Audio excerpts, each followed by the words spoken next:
Et vous savez aussi que le rapport annuel de performance que nous présentons chaque année est un élément important donc, qui permet aussi vraiment de faire donc, le bilan sur les performances réalisées. Et de ce point de vue, donc, pour le programme éducation préscolaire, sur les 3 axes, donc on peut dire que nous avons vraiment fait des performances.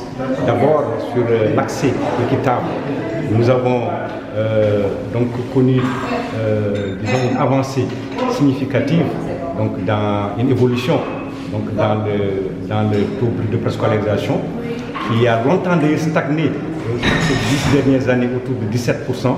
Aujourd'hui, nous avons franchi le cap de 18%. Nous sommes aujourd'hui à 18,2%. De ce point de vue, donc, en termes d'accès, nous avons fait donc, un bon. Mais en termes aussi d'amélioration de la qualité, ça aussi, il faut le dire, nous sommes dans la révision donc, du curriculum.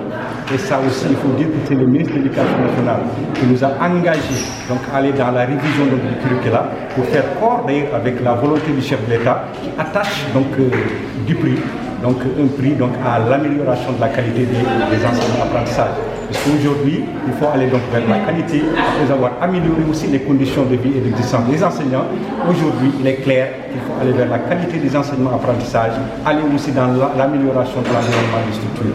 Du point de vue aussi de la gouvernance, nous avons aussi contribué, n'est-ce pas, à faire évoluer aussi le taux brut avec le pourcentage de CGO fonctionnel.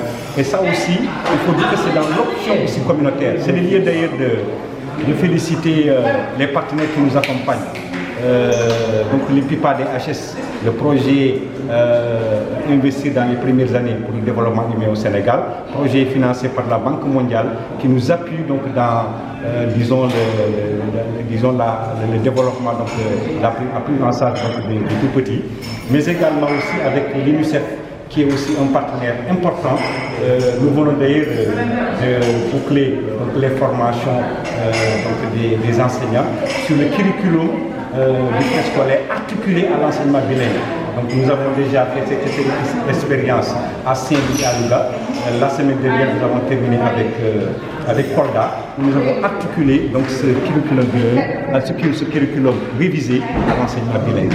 Donc vraiment sur ces 3 axes, nous pouvons dire que nous avons engrangé un cas de significatif. Merci beaucoup.